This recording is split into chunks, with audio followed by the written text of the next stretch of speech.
जय हिंद साथियों, कैसे हैं आप सभी लोग। उम्मीद करता हूँ आप सही मस्त होंगे, अपने शिक्षण कार्य में व्यस्त होंगे। स्वागत है आप सभी का सीटेट 7 जुलाई 2024 के एग्जाम में। और आज हम फिर से करने वाले हैं यशस्वी सामाजिक विज्ञान के मोस्ट और इम्पोर्टेंट क्वेश्चन। क्लास 22 है। इससे पहले जो भी क्लास हुए हैं और जो भी स्टूडेंट नहीं देखे हैं वह जाकर देख लें। चैनल के प्ले लिस्ट में वीडियो पड़ा हुआ है। और चैनल पर नए हैं तो चैनल को सब्सक्राइब कर लीजिए। चलिए चलते हैं क्वेश्चन की तरफ। और आज का पहला क्वेश्चन है, प्रेरक अधिगम निम्नलिखित में से किस उपागम के विपरीत है? अनुरूपण नकल करना, प्रतिपादक शिक्षण, निपुणता अधिगम, संरचनात्मक प्रशिक्षण। कौन सा ऑप्शन राइट होगा इन चारों ऑप्शन में से?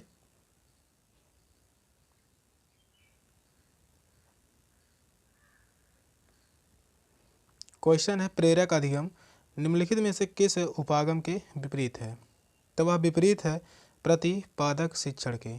तो इस क्वेश्चन का राइट आंसर होगा ऑप्शन बी, प्रतिपादक शिक्षण। प्रेरक अधिगम प्रतिपादक शिक्षण के विपरीत होता है। प्रेरक अधिगम में शिक्षक कई उदाहरण देता है, जबकि प्रतिपादक शिक्षण में प्रत्यक्ष निर्देशों का प्रयोग किया जाता है। यही दोनों में अंतर है। तो इस क्वेश्चन का राइट आंसर है ऑप्शन बी। नेक्स्ट क्वेश्चन है, निम्नलिखित में से कौन सा कथन सामाजिक विज्ञान शिक्षण में प्रभावकारी चिंतन व्यवहार के संदर्भ में सत्य है? समवयस्क शिक्षण ध्यान से करना चाहिए, क्योंकि इससे शिक्षक विद्यार्थियों की अपनी वैचारिक क्षमता प्रभावित होती है। सेकंड ऑप्शन है, चिंतन प्रक्रिया को ऐसे विद्यार्थियों के निवेश को नकार देना चाहिए जो कक्षा के अनुशासन के लिए शिक्षण पद्धति को चुनौती देता है।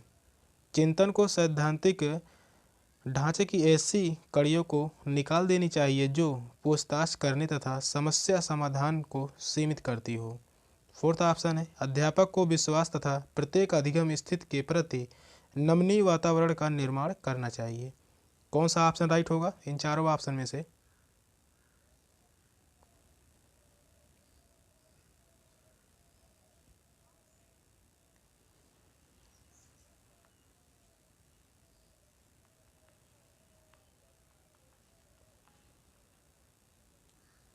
सामाजिक विज्ञान शिक्षण में प्रभावकारी चिंतन व्यवहार के संदर्भ में कौन सा कथन सत्य है? एक सही है, बाकी 3 गलत हैं।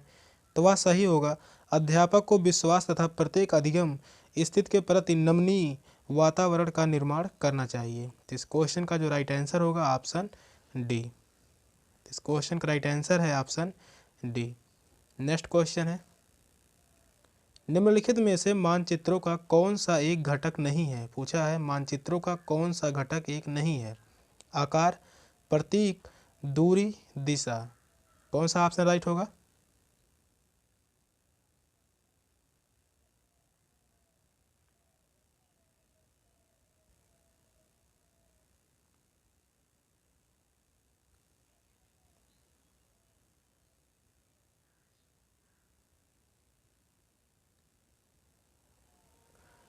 मानचित्रों का कौन सा एक घटक नहीं है? तो वह होगा आकार। इस क्वेश्चन का राइट आंसर होगा ऑप्शन ए, आकार।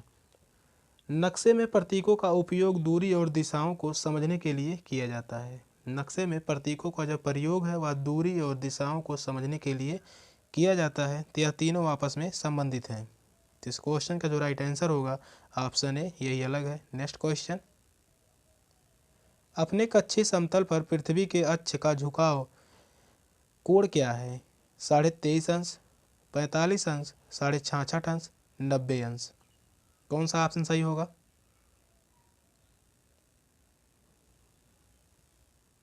क्वेश्चन है, पृथ्वी के अक्ष का झुकाव कोण क्या है?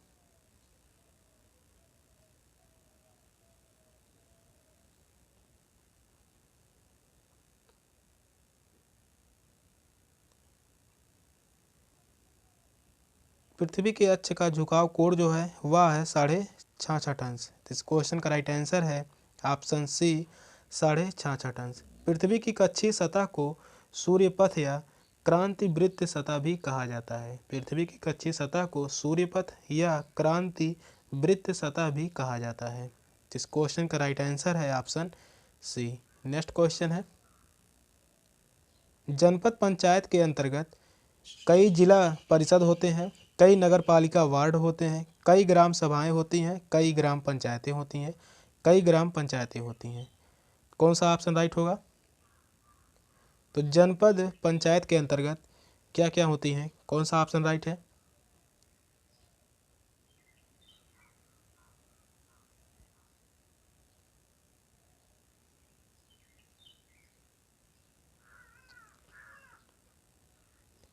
तो इस क्वेश्चन का राइट आंसर होगा ऑप्शन डी, कई ग्राम पंचायतें होती हैं। तो इस क्वेश्चन का राइट आंसर है ऑप्शन डी, कई ग्राम पंचायतें होती हैं। पंचायती राज प्रणाली के 3 स्तर होते हैं। पहला जो होता है वह होता है ग्राम पंचायत, पहला जो होता है वह होता है ग्राम पंचायत। दूसरा जो होता है वह जनपद पंचायत, दूसरा होगा जनपद पंचायत। और तीसरा होता है जिला पंचायत, तीसरा होता है जिला पंचायत। पहला होता है ग्राम पंचायत, दूसरा जनपद पंचायत, तीसरा जो होता है जिला पंचायत। 3 स्तर होते हैं। नेक्स्ट क्वेश्चन है, सामाजिक विज्ञापनों पर निम्नलिखित 2 कथनों पर विचार कीजिए और सही उत्तर का चयन कीजिए। सामाजिक विज्ञापन वे विज्ञापन हैं जो समाज के लिए विस्तृत स्तर पर संदेश का प्रसारण करते हैं। सामाजिक विज्ञापन केवल सरकार द्वारा प्रस्तुत किए जाते हैं। कौन सा ऑप्शन सही होगा? फर्स्ट ऑप्शन में ए और बी दोनों गलत हैं, ए और बी दोनों सही हैं। ए सही है और बी गलत है, ए गलत है और बी सही है। कौन सा ऑप्शन सही होगा इन चारों ऑप्शन में से?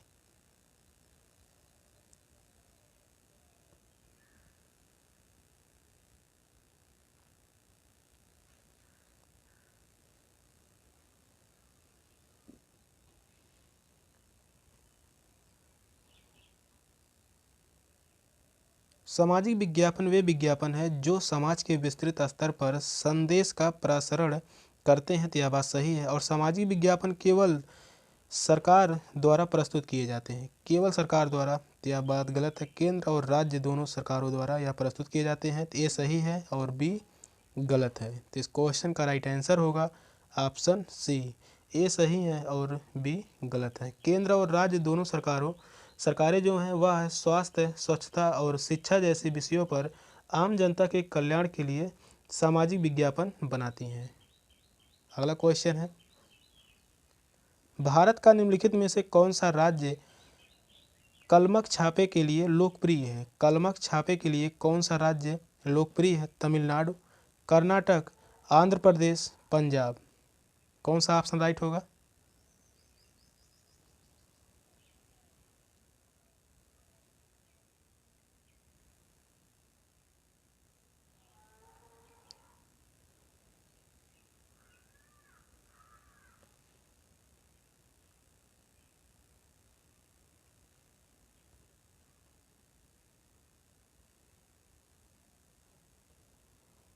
कलमक छापे के लिए लोकप्रिय जो राज्य है वह है आंध्र प्रदेश।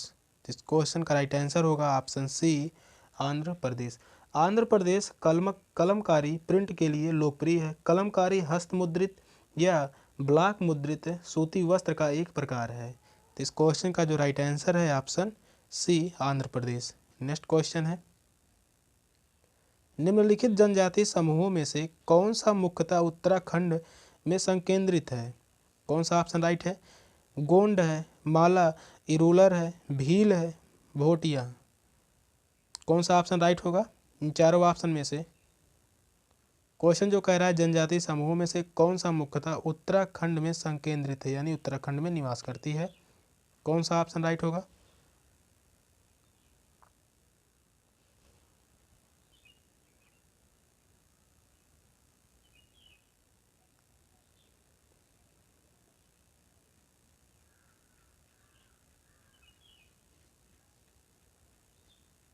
इस क्वेश्चन का राइट आंसर होगा ऑप्शन डी, भोटिया जनजाति। उत्तराखंड में जो है वह है भोटिया जनजाति। तो इस क्वेश्चन का राइट आंसर होगा ऑप्शन डी, भोटिया जनजाति। गोंड जो है, गोंड का मध्य प्रदेश से और माला इरूलर का तमिलनाडु से संबंध है, जबकि भील जनजाति पूरे भारत में और पाकिस्तान के कुछ हिस्सों में फैले हुए हैं। तो इस क्वेश्चन का राइट आंसर होगा ऑप्शन डी। नेक्स्ट क्वेश्चन है, लगभग 2000 वर्ष पूर्व निम्नलिखित में से कौन से शासक रेशम मार्ग पर नियंत्रण रखने के लिए सर्वाधिक प्रसिद्ध थे? कुषाण, पांड्य, चेर, चोल। कौन सा ऑप्शन राइट होगा?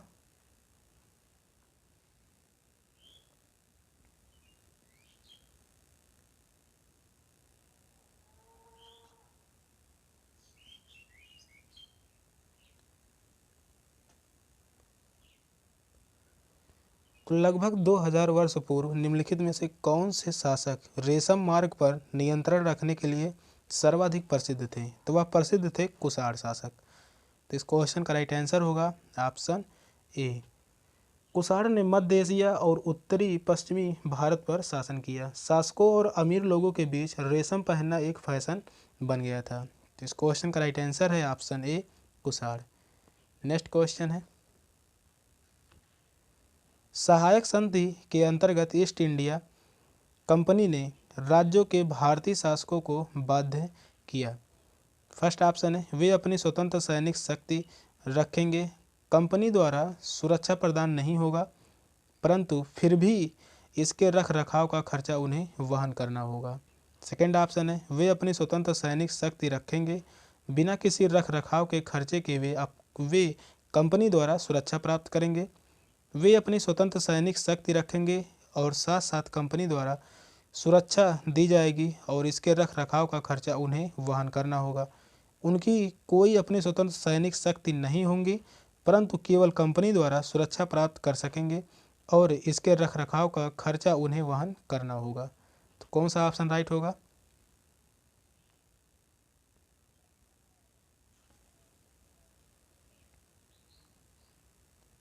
क्वेश्चन है, सहायक संधि के अंतर्गत ईस्ट इंडिया कंपनी ने राज्यों के भारतीय शासकों को बाध्य किया।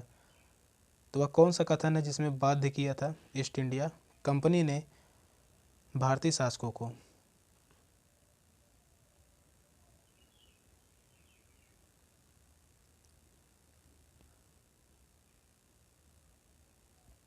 उन्हें बाध्य किया गया था कि उनकी कोई अपनी स्वतंत्र सैनिक शक्ति नहीं होंगी, परंतु केवल कंपनी द्वारा सुरक्षा प्राप्त कर सकेंगे और इसके रख रखाव का खर्चा उन्हें ही वहन करना होगा।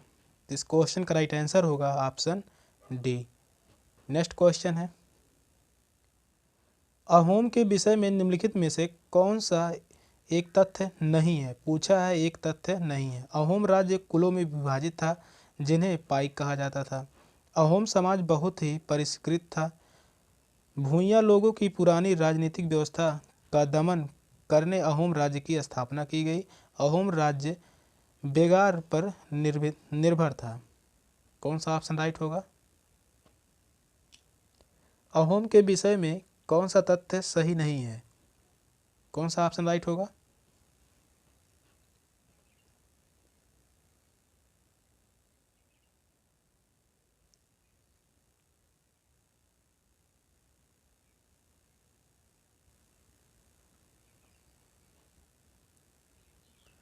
अहोम के विषय में जो तथ्य सही नहीं है वह है अहोम राज्य कुलों में विभाजित था जिन्हें पाइक कहा जाता था। तो इस क्वेश्चन का राइट आंसर होगा ऑप्शन ए। अहोम राज्य बंधुआ मजदूर पर निर्भर करता था। उन्हें राज्य के काम करने के लिए मजबूर किया जाता था। उन्हें राज्य के काम करने के लिए मजबूर किया जाता था। तो इस क्वेश्चन का राइट आंसर है ऑप्शन ए। नेक्स्ट क्वेश्चन है, हाइगियोग्राफी संबंधित है। हाइगियोग्राफी संबंधित है संत के जीवनी लेखन से, संत के आत्मकथा लेखन से, शासक के जीवनी लेखन से, शासक के आत्मकथा लेखन से। कौन सा ऑप्शन राइट होगा चारों ऑप्शन में से?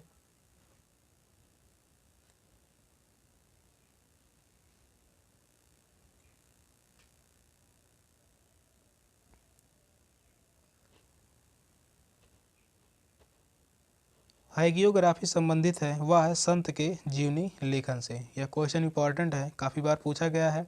तो हाइगियोग्राफी जो है संबंधित है संत के जीवनी लेखन से। नेक्स्ट क्वेश्चन है, निम्नलिखित में से कौन सा एक उष्णकटिबंधीय घास स्थल है? पूछा है, उष्णकटिबंधीय घास स्थल है सवाना, स्टेपी डाउन, पम्पास। कौन सा ऑप्शन राइट होगा?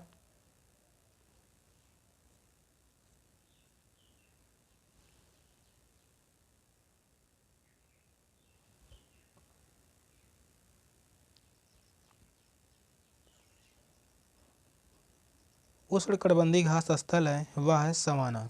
तो इस क्वेश्चन का राइट आंसर होगा ऑप्शन ए। पृथ्वी के लगभग 20% भाग पर फैला हुआ है। पृथ्वी के लगभग सवाना घास जो है यह 20% भागों पर फैला हुआ है। 20% भागों पर यह फैला हुआ है। नेक्स्ट क्वेश्चन है, खाद्य सुरक्षा के विषय में निम्नलिखित दो कथनों ए और बी पर विचार कीजिए और सही उत्तर का चयन कीजिए। कृषि के विकास का चरम लक्ष्य सुरक्षा को बढ़ावा देना। खाद्य सुरक्षा से अभिप्राय है प्राकृतिक आपदाओं के दौरान जब खाद्य सामग्री की कमी होती है तब सभी लोगों को खाद्य सामग्री उपलब्ध कराना। ऑप्शन है ए और बी दोनों सही हैं, ए और बी दोनों गलत हैं। ए सही है, बी गलत है, ए गलत है, बी सही है। कौन सा ऑप्शन सही होगा इन चारों ऑप्शन में से?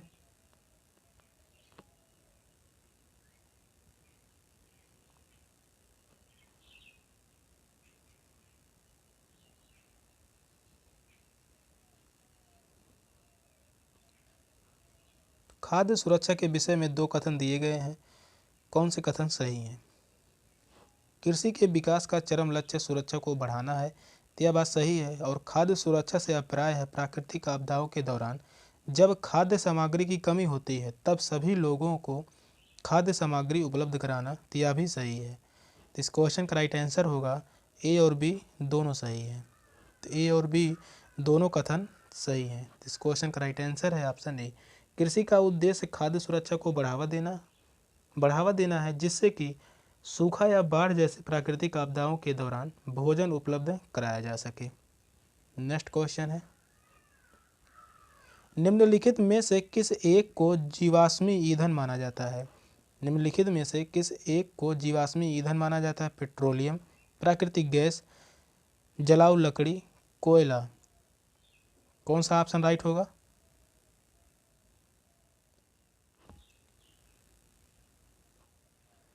यहाँ होना चाहिए किस एक को जीवाश्म ईंधन नहीं माना जाता है। जीवाश्म ईंधन नहीं माना जाता है, कौन सा ऑप्शन राइट होगा? तो वह होगा जलाऊ लकड़ी। जलाऊ लकड़ी जो है यह है जीवाश्म ईंधन नहीं है। बाकी पेट्रोलियम, प्राकृतिक गैस, कोयला, यह जो तीनों हैं यह जो है जीवाश्म ईंधन है। जीवाश्म ईंधन है, पेट्रोलियम है, प्राकृतिक गैस है, कोयला है, यह तीनों जो हैं जीवाश्म ईंधन है। बाकी एक जो है जलाऊ लकड़ी जो है वह है जीवाश्म ईंधन नहीं है। तो यहाँ जो मिस प्रिंटिंग हुई है नहीं होना चाहिए था, उसके लिए माफ़ी चाहता हूँ। तो इस क्वेश्चन का राइट आंसर है ऑप्शन सी। सेशन का लास्ट क्वेश्चन था। क्वेश्चन कैसे लगे कमेंट में ज़रूर बताइएगा। चैनल पर नए हैं तो चैनल को सब्सक्राइब कर लीजिए। मिलते हैं फिर अगली क्लास में, तब तक के लिए बाय बाय, टेक केयर, जय हिंद।